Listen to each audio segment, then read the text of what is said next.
How do we overcome the fear of failure? Great question. Many entrepreneurs, mid-level professionals, students, managers, basically every type of person, professional and personal, has asked me this question over the course of the past 15 years of my career. Now, the solution I'm about to give you works if and only if you're tired of fear controlling your decisions, damaging your relationships, and killing your business growth. Now, no one wants to be stuck in this constant state of fear and anxiety. So, if you're struggling with this fear of failure, then this video right here, is the only one that you'll ever have to watch. How do I know this? Why would you even trust me? Am I not just another talking head? Well, check it out. My name is Michael Lofton, and I have helped over 1,000+ people achieve personal and professional growth. And I've been doing this for the past 15 years, but I didn't get my start by just helping friends. I was a mental health specialist at Rutgers University Behavioral Healthcare, which is the largest provider of mental health services in the state. I've worked with everyone, individuals with depression, bipolar disorder, OCD, schizophrenia, so many different mental health struggles. I'm 51 years old. I'm a husband and father of 2, and I have been sober since 2007. I have seen some shit. This video is divided in 6 sections, and in each section, I'm going to tell you and instruct you why you should get rid of this fear of failure for good.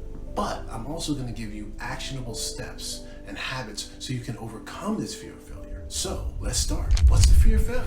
Well, the fear of failure is merely a perspective that so many people misinterpret, and they wear this fear of failure as their identity. The fear of failure is simply the result of an overstimulated inner critic right here, which is why the fear of failure is so common amongst so many people. We all have an inner critic. Now, why is the fear of failure so common? Because what I've seen in the past 15 years of service in this industry is that people who are the most critical of themselves also have the strongest inner critic.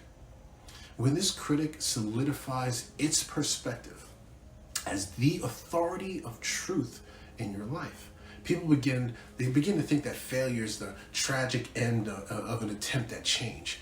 However, in truth, the most successful people on earth recognize failure is merely part of the process.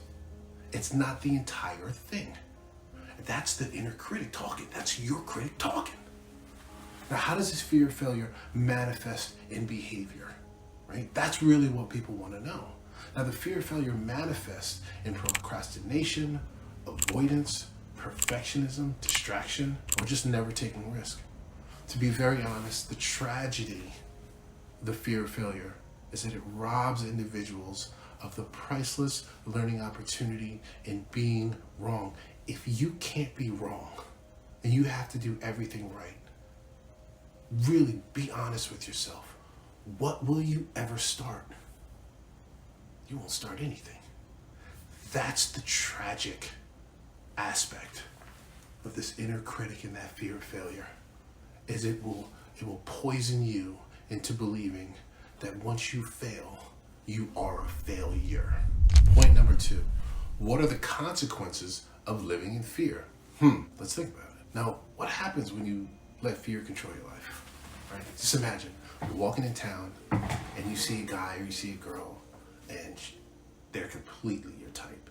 You've both made eye contact, and the opportunity to extend this experience is right there. It's present, right? And then what happens? Boom! Your inner critic starts talking all that shit. Oh, what about this? Right? That nonsense. The poison of living in fear is living a life full of what ifs. What if you talked to that person? What if you changed your major when you wanted to? What if you invested a little bit of money in that stock when you decided that you were going to invest? What if?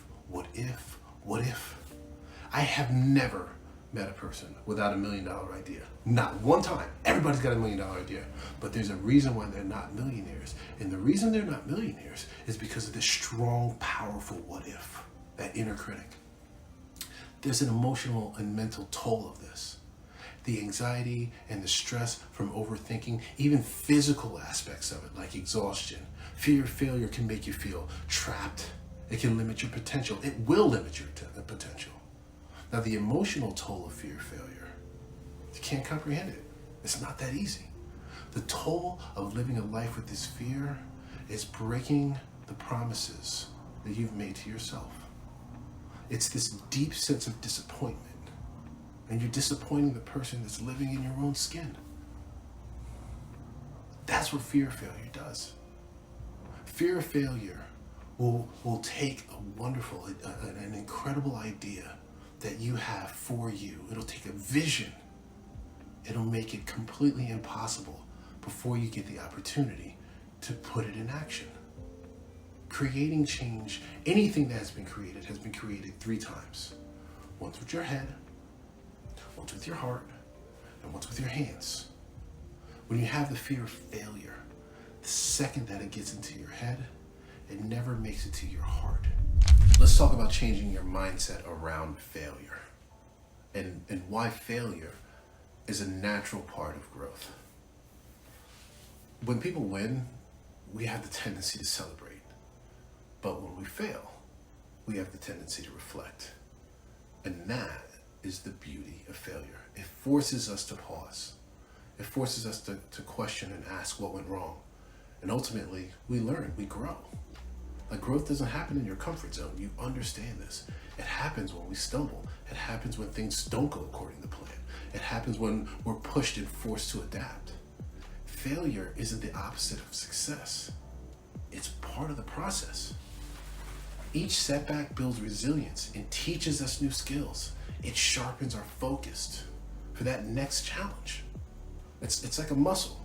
You can't build it without resistance. In fact, the more you fail, the closer you get to mastering whatever it is that you're striving for. So, embrace those failures as stepping stones. Each one gets you one step closer to the success that you desire. Don't be afraid to fail. If you never fail, then you'll never create anything original. Reframing failure as a stepping stone to success, essential, right? In the 90s, there was a powerful video. It was a commercial with Michael Jordan, and he talked about how many shots that he missed over the course of his Hall of Fame career, right? Now, the commercial was a reminder that in the pursuit of anything meaningful, failure is not only inevitable, it's essential. We always fail far more often than we succeed. And this is where the true growth happens.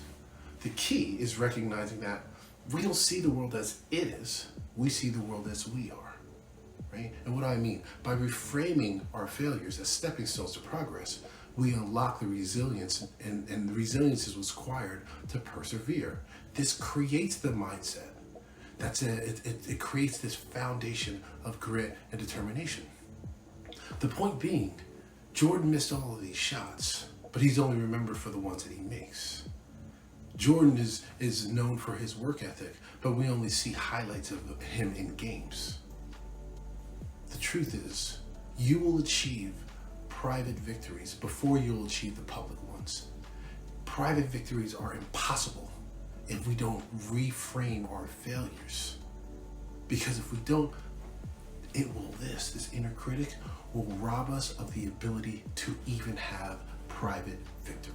Self-compassion is critical when you're dealing with failure because it shifts your internal dialogue from judgment, which is a tool of separation, to understanding.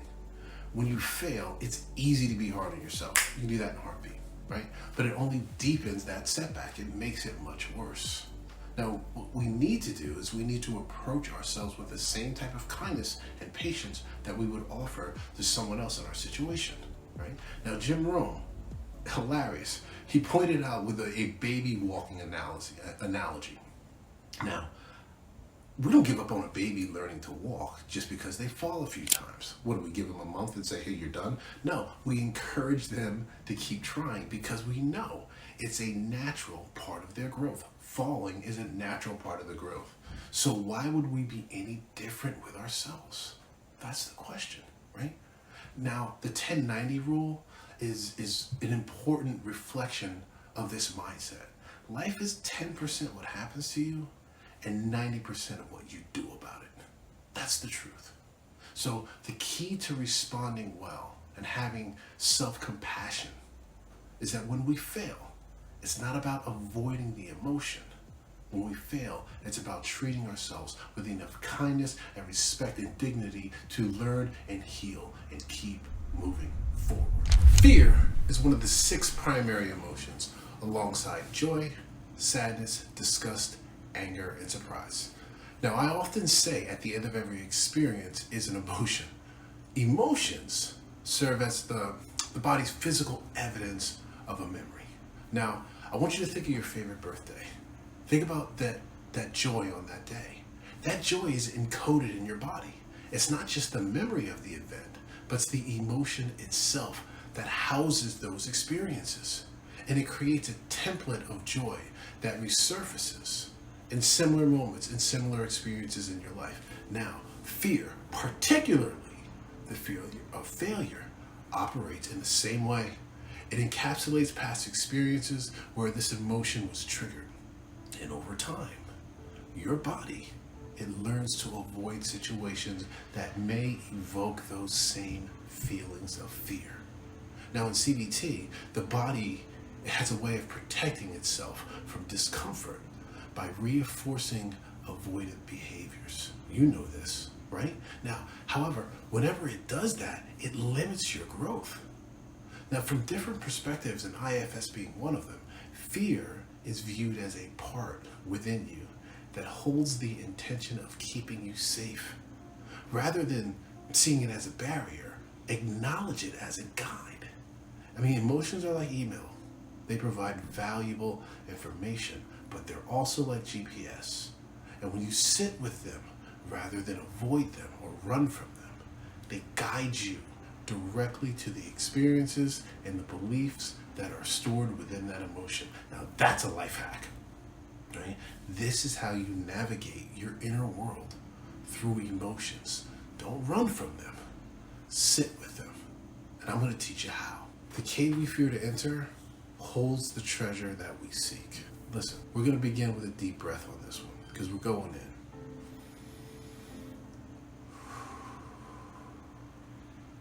Understand it's taken years, decades, for us to become the people who we are today. So as we walk this warrior's road into this fear, please honor and respect the system that has held us together long enough to arrive at this moment of change. Now, I'm going to tell you a secret. The fear of failure didn't appear randomly. It serves you in some way, right? If it didn't serve you, you never would have held on to it for this long. This fear, your reaction, has been a protector part. It shields you from some type of perceived pain or disappointment. Now, the key to transformation is not rejecting this part, but understanding it. Please ask yourself, how long has this part been carrying the weight of this emotion? How effective has it truly been in protecting you from pain? If this part didn't need to carry this burden, what would it do? Right? If you just ask these 3 questions and you honor the role of the protector part, it's going to gently empower the part beyond that, the part that it's protecting. And what we do is we respect this journey. We respect the strength that is taken to reach the point in which we can see beyond that protector. Remember, the fear of failure, it may leave us feeling shattered at times, but it does not mean that we're broken. Instead, we are now in the process of being made whole. We are now using failure as feedback. This fear of failure, it often creates cracks in our armor, and it reveals these vulnerabilities. We're thrust into situations that trigger heightened emotions and heightened awareness. Now, these moments of intensity, when that happens, that's when we trace those fears back to a younger version of ourselves. Let's call him a warrior who was ill-prepared for the battles of his past. But now, through this understanding And embracing this fear and sitting with these emotions, we can transform those cracks into something far more valuable. The Japanese art of kintsugi teaches us that when pottery breaks, the cracks are mended with precious metals like gold or platinum, and it highlights rather than hides the fractures of the pottery. The result is something more beautiful and more valuable because of its imperfections, just like us, right? When we use failure, when we take that feedback and the lessons learned from those failures and those broken moments, they turn into something that enhances our strength and our wisdom. You're a warrior, and for the warrior of your past, failure may have been a source of those cracks, but now, with the wisdom gained from confronting our fear of failure and sitting in this and understanding those emotions, those cracks, the very thing that defines our uniqueness and our value, have evolved us not just as warriors, but as healers. And it turns our past defeats into future victories. Now, staying in the present eases the fear of failure. In mindfulness, we find calm, turning anxiety into focus and growth. The fear of failure, it often pulls us back into the past. It compels us to re-experience emotions we've stored in memory.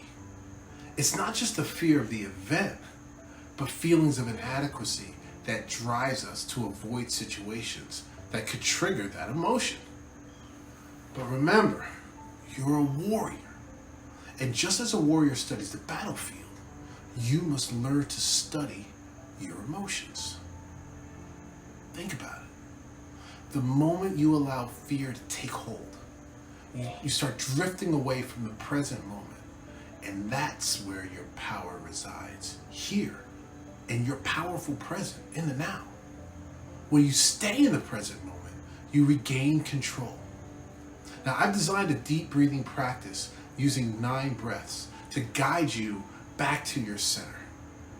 The first 3 breaths, they allow you to identify the fear you're holding on to, acknowledging the emotions tied to past failures. The second 3 breaths, they honor these emotions. Then you release them from your present moment. In the final 3 breaths, you set an intention for how you'll move forward, focusing only on the next hour or so of your life. In this process, you come to realize that the past holds no power over you. In the future, it's just an idea. But the present moment, this is where your strength lies. Because when tomorrow comes, it's only going to be part of your now. Warriors, each time you journal, you give yourself the gift of clarity. And through writing, confusion transforms into an understanding, and fear begins to lose its grip. Now, to conquer the fear of failure, you must first interpret the experiences encoded within. Often, the part of us that's designed to shield us from feeling inadequate rushes in. It seeks to deflect, defend, or avoid the emotion entirely. But, now look, you're a warrior. You must face the battlefield of your emotions with strength and patience. Now, the 9 breath deep breathing process I discussed before, it becomes your tool, allowing you to sit with fear and welcome the valuable information that it carries. The next step in your journey is to journal what you've uncovered during those first 3 breaths. The experiences and the emotions will be revealed. By doing so, you begin to honor the warrior within, returning respectfully to past battles and acknowledging the version of yourself that remains unhealed.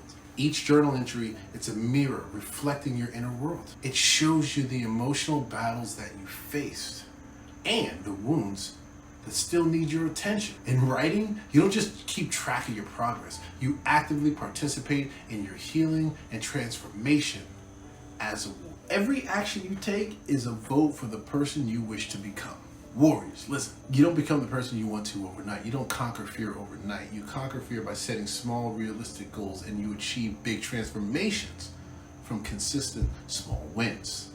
If you want to move a mountain, you start with the little rocks first.